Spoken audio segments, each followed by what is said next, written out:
One of the most fascinating things about comic books to me is the history of the characters and how they have developed over time. Stay tuned to learn about Superman's 10 oldest supervillains.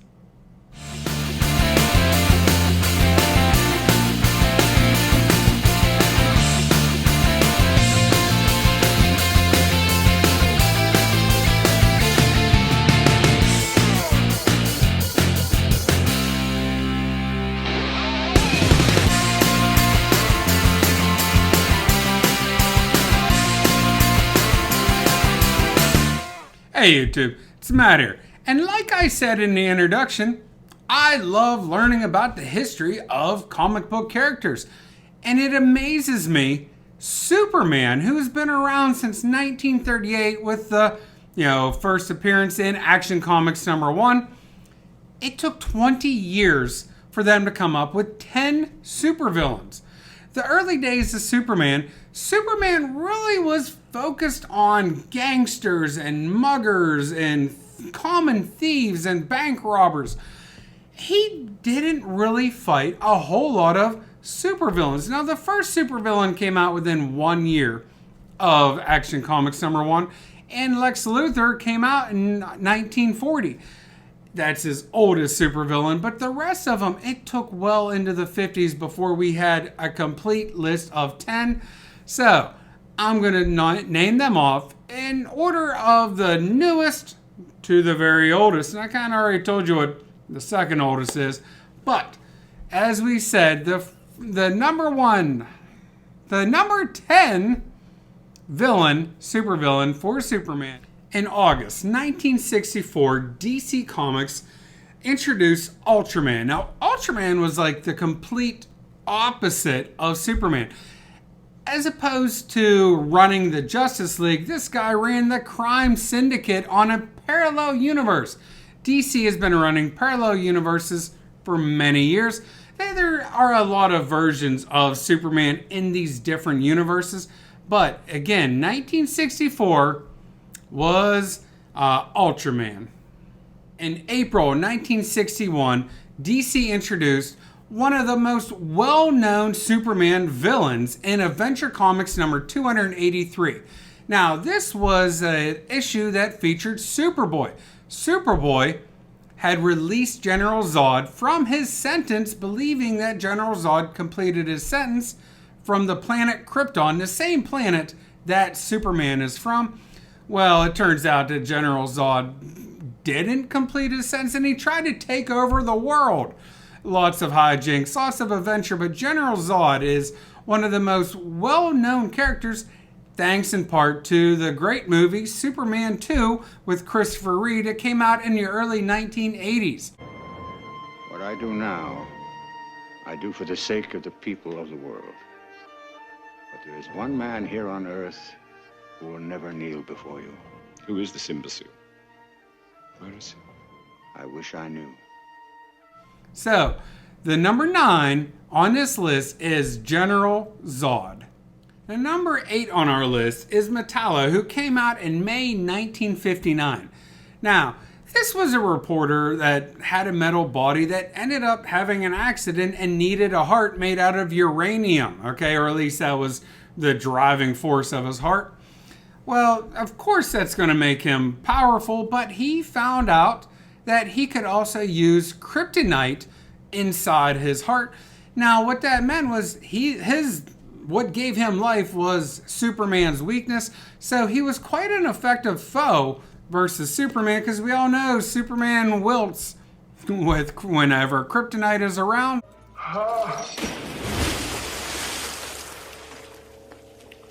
So, number 8, again, is Metallo.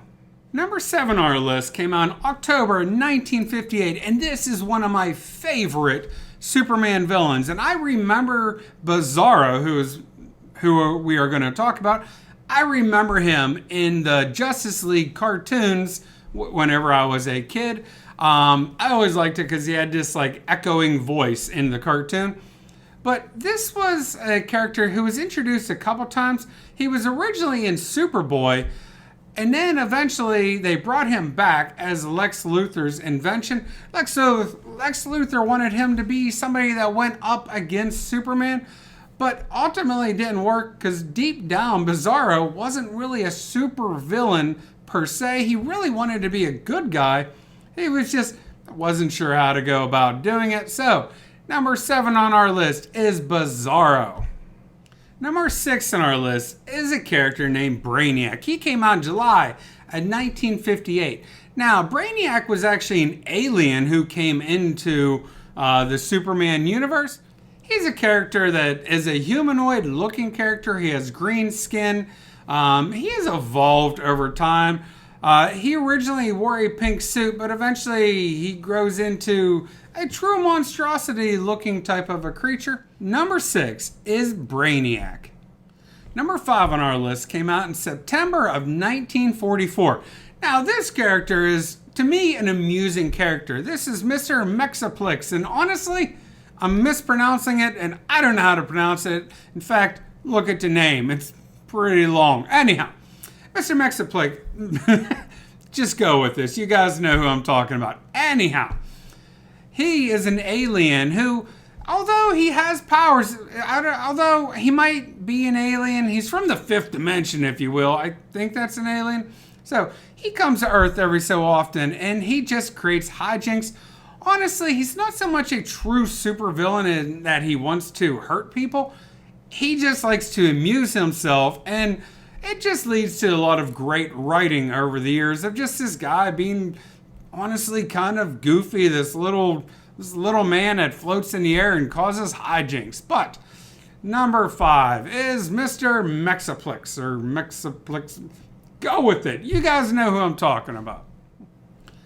Number 4 on our list, to me, is an interesting character. This is the Toyman, who came out in September of 1943. Now, I was telling somebody, literally just today, a coworker, about comic books, and I told my coworker that, watch what comic books you're introducing to your young child, because they're not all written for children. Now, some of them are written for children, there are children's lines, but sometimes they have very adult line stories. I feel like the Toyman was geared towards a younger audience back in 1943 because the Toyman, he could control toys, and he was basically a robber, if you will, and he used those toys that he would not manipulate, but he would have do what he wanted to do. And he always had Superman to stop him from achieving his ultimate goals.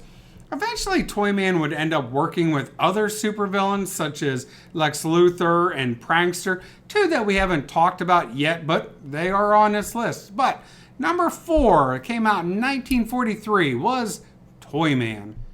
Number 3 on our list is a character named the Prankster, who came out in August of 1942. This is a character that I feel is kind of a mashup between the Riddler and the Joker, in that the Prankster was really a crime gang leader, and he would break into these banks. But the way he did it was, as opposed to taking money out of these banks, he would end up depositing money into these banks at first. Well, banks in the comic books, of course, this would never happen in real life, but they were actually hoping that he would rob them next. So what he was doing was he wanted the largest bank in the country to open up the doors for him so that whenever he got there, he ended up taking all their money. But number 3 on our list is a very interesting character. And again, like I said, I think he's kind of a mashup between the Riddler and the Joker, but this is the Prankster. Number 2 on this list of Superman's 10 oldest supervillains is the most famous one, Lex Luthor.